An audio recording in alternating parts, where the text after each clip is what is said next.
queria só pontuar mais uma coisa antes da gente terminar. Tem um assunto que não dá pra ficar sem falar, né? Apocalipse. Nossa, e 2 minutos aí? Apocalipse Boom. O Sérgio, você já falou sobre como que seria o fim da humanidade, segundo a ciência?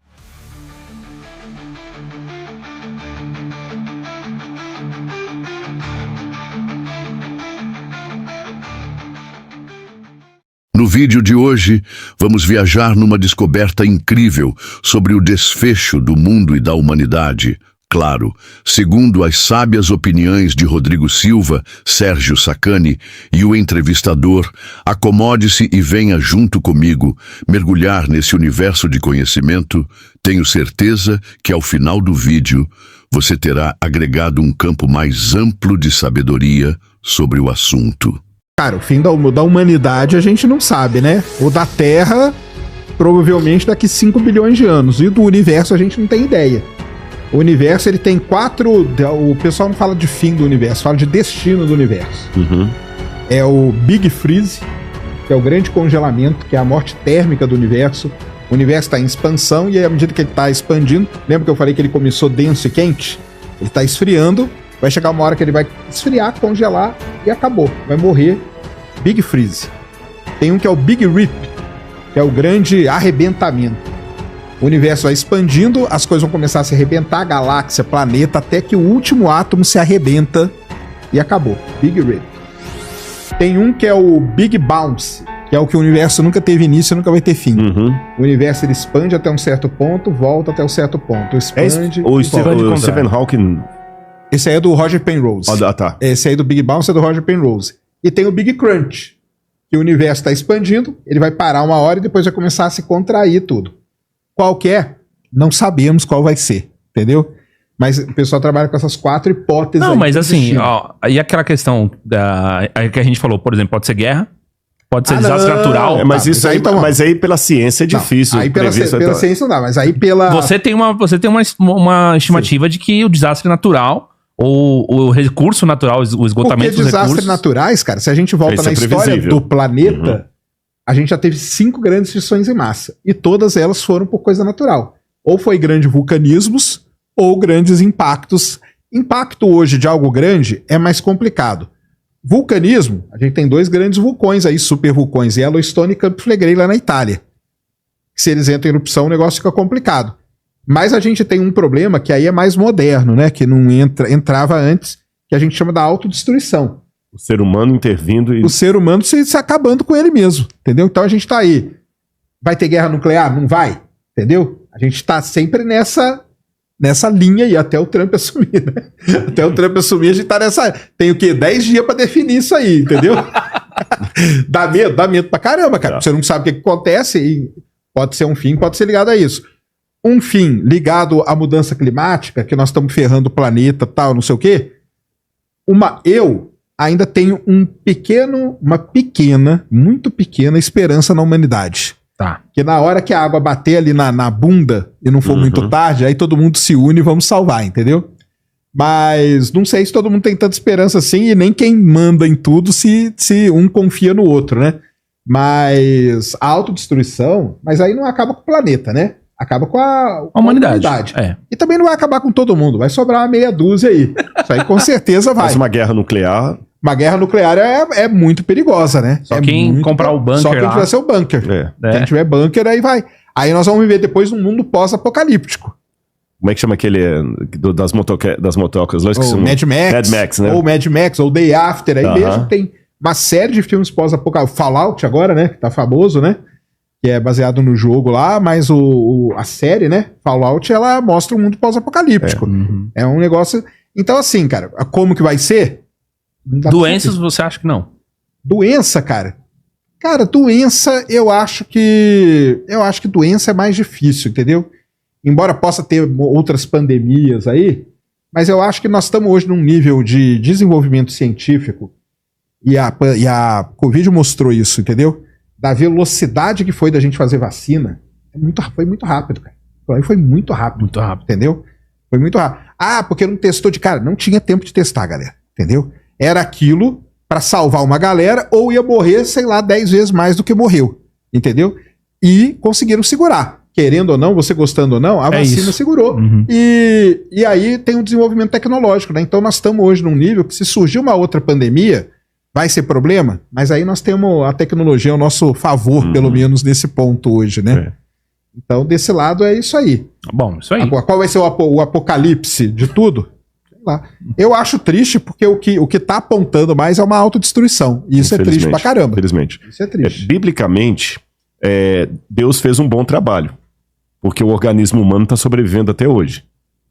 Então, biblicamente falando, até a questão das doenças aí, não estou tirando o valor da vacina, mas o próprio organismo vai começar a produzir anticorpos, você entendeu? Vai matar uma galera, mas alguém sobrevive. Então, quer dizer, tendo um criador como eu creio, ele fez um bom trabalho, porque o nosso corpo, não o nosso individual, mas o nosso coletivamente falando, ele tem um poder de resiliência tremendo, que você vê, ele falou das catástrofes que houve no mundo aí, e o ser humano está sobrevivendo, mudança de climas, e aí você tem o fenotipo, o genotipo, aí você vê como é que a coloração... Porque mesmo que você não acredite na Bíblia, nós todos somos descendentes de um mesmo casal lá atrás. Porque não são raças humanas, é uma raça humana. Então alguns já adquiriram uma pele mais morena, outros mais clara, um cabelo de um jeito, outros mais alto e tudo mais, para adaptar as diferentes regiões do mundo. A adaptação do ser humano, ela é incrível que você tem o ser humano sobrevivendo em lugar com 40 graus abaixo de zero e também no Bereber com 50 graus acima. E tem ser humano lá, você tá entendendo? Então isso é incrível. Então nesse ponto a gente pode ser otimista. O organismo tá para sobreviver. O Apocalipse, ele é uma mescla de uma parte negativa, otimista e outra pessimista. A parte pessimista é que o Apocalipse não acredita no critério humano para resolver os problemas. O Apocalipse tem uma parte, o Apocalipse capítulo 10, que fala: e os homens não se arrependeram, mesmo em faixa, esses flagelos para darem glória a Deus. A tradução disso aí para mim cara, o quanto você confia na humanidade. Exatamente, o quanto você confia na humanidade. E em Apocalipse capítulo 11, verso 19, tem uma parte que chama atenção, fala o seguinte: chegou, porém, o tempo da tua ira, e o tempo para julgarem os vivos e os mortos, e dar o galardão aos teus servos, os profetas, e para destruíres os que destroem a terra. É interessante que essa frase, escrita no ano 90 de nossa era, não tem sentido nenhum. Até no grego está com o artigo rege, a terra. João deve ter escrito isso, e eu penso, o que é destruir a terra? Não tinha como o homem destruir a terra. Sim. Você entendeu? Eles podiam destruir uma mata, destruir uma fortaleza, destruir a terra. E ele falou que chegaria o tempo de Deus destruir os que destroem a terra. E ali fala dos flagelos que iam acompanhar esse tempo. Então fala, por exemplo, do sol esquentando sobre os homens, das fontes d'água e mar se tornando como sangue de morto. Interessante que sangue de morto não é vermelho, é escuro, é fétido, é quase coagulado. Então, será que já não é um pouco da poluição que nós estamos vendo? Embora eu acredito que essas pragas do Apocalipse, elas são um fenômeno que vai acontecer mais à frente, porém gotas delas já podem estar chegando de alerta do que vai acontecer. Então, esse é o lado pessimista. O lado otimista é que Deus vai intervir na história antes que o ser humano aperte o gatilho contra a cabeça. E aí vem a volta de Jesus com poder e grande glória, onde ele vai restabelecer a ordem mundial, a paz, vai extirpar a morte, o sofrimento, a solidão, e é isso que aqueles que têm fé, pelo menos na versão bíblica, estão esperando, a segunda vinda de Cristo. Agora, enquanto ele não vem, isso aqui eu preciso fechar com isso, eu estou na esperança da vinda dele, eu quero a vinda dele, eu almejo a vida dele, é o que eu mais quero, mas enquanto ele não vem, eu tenho uma obrigação bíblica de preservar a natureza. Tem uma palavra que hoje ela é feia, mas biblicamente já tem um significado bonito, que é mordomo. A mordomia cristã. A mordomia não é ficar deitado numa rede, tomando água de coco e todo mundo servindo. A mordomia é o sentido mordomo em inglês, aquele que cuida, que preserva com carinho tudo para o seu Senhor. Então nós temos a obrigação de cuidar como mordomos da natureza de Deus. Deus colocou Adão e Eva no Éden para eles cuidarem do jardim. Então a obrigação da humanidade é preservar o jardim. E na Bíblia, por isso que eu falo, Deus virá para destruir os que destroem a terra. O crime ecológico na leitura bíblica é um tipo de pecado contra o Criador. Eu não preciso fazer nada contra o Sérgio. São meninas que você tem? Meninas, né? Meninos. Não preciso fazer nada contra o Sérgio. Mas se eu meter um tapa num filho dele, eu atingi ele. Você tá entendendo? Eu não preciso fazer nada contra o Sérgio, mas se eu pegar o carro dele e riscar de fora a fora, eu cometi um crime contra ele, eu danifiquei o patrimônio dele. Então, se Deus é o criador, o que eu faço contra a criação de Deus é uma afronta a ele mesmo. Seja essa criação uma árvore, um animal ou um ser humano, a quem às vezes eu destruo só com as palavras. Às vezes é uma destruição, você destrói uma pessoa, você está causando a extinção daquela pessoa sem tocar nela, só depreciando aquela pessoa, sabe? As megas corporações que só querem dinheiro a troca de qualquer coisa, Deus vai cobrar isso, com juros e correção monetária. É a visão bíblica do Apocalipse. Você falou, tem a fase das pestes. Das pragas. Das pragas, né? Que eu acho que elas são futuras, mas gotas delas já podem estar caindo hoje. As pragas são exatamente o quê? Para mim, são eventos que... Aí o Apocalipse está escrito numa linguagem codificada. Por exemplo, fala assim, os mares, rios e fontes d'água como sangue de morto. Uhum. Aí agora eu não vou ler literalmente que a água virá sangue. Sim. Mas a própria fraseologia, como sangue de morto, como é que é o sangue de um morto? É escuro, é fétido, coagulado. Aí quando você olha derramamento de petróleo, às vezes no mar, o rio Tietê, a Rio Pinheiros, parece um sangue de morto. Escuro, fétido, quase coagulado. Seriam sinais, né? Sinais. Você entendeu? Ou seja, são sinais que Deus está dando para alertar o pessoal.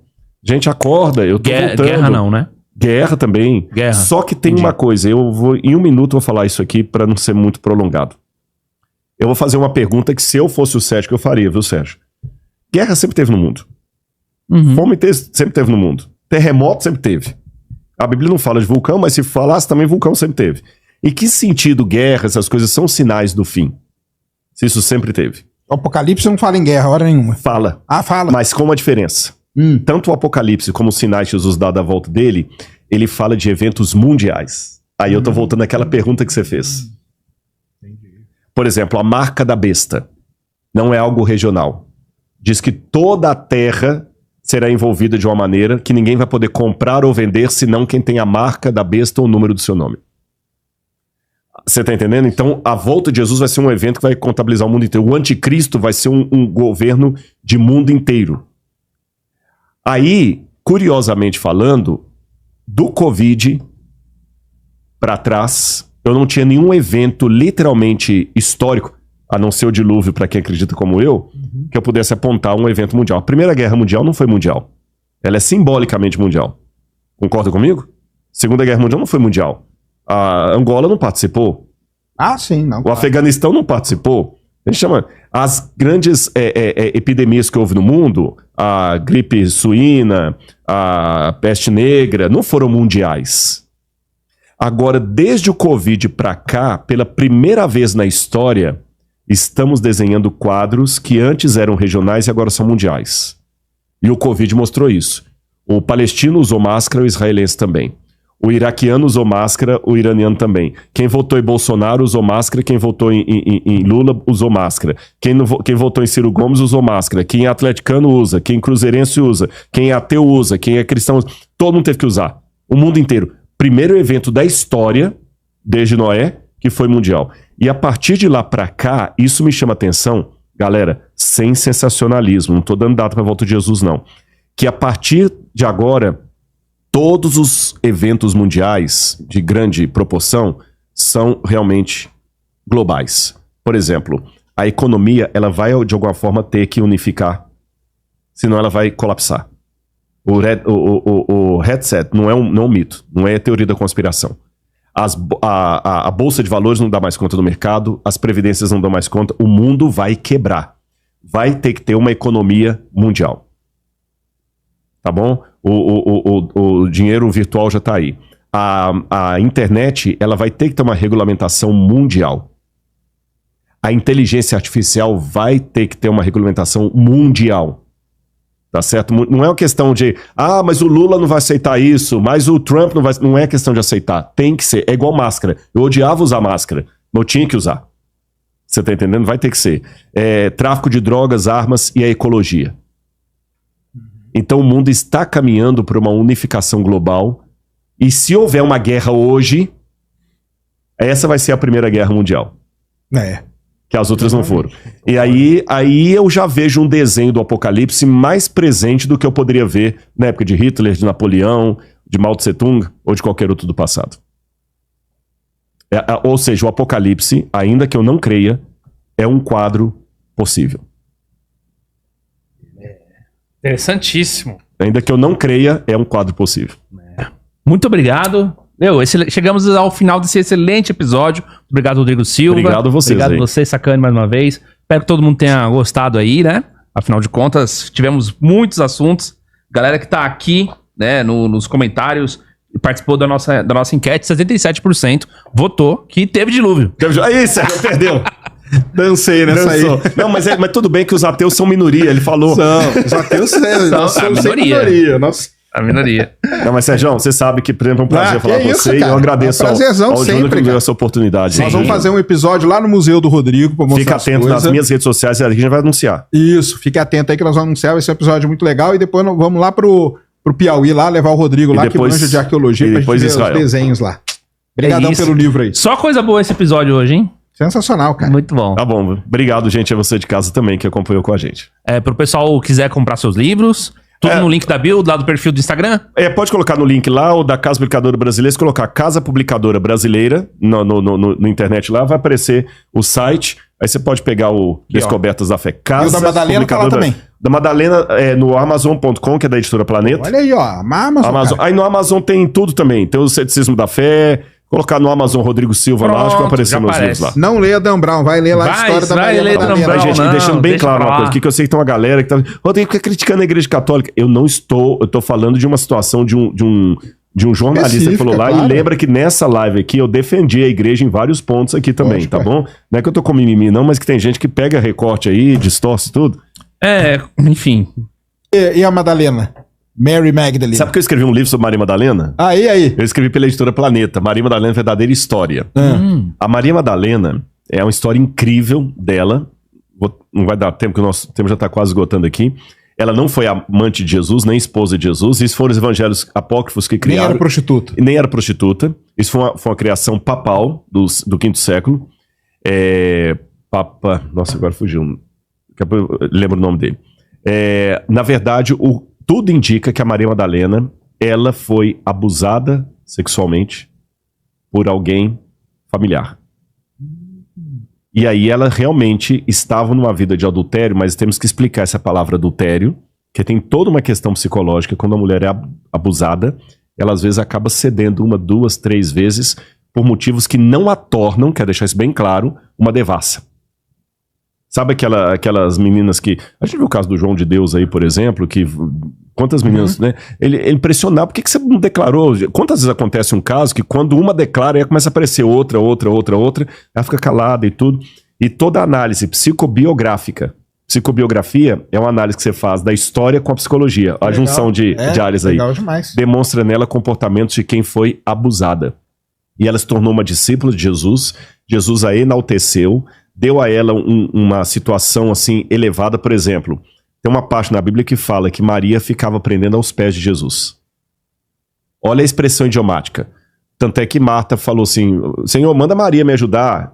E ela estava aos pés de Jesus. O que significa isso? Quando você vai na literatura judaica, no Talmud, você vê assim, feliz é o discípulo que cobre o seu corpo com a poeira dos pés do seu mestre.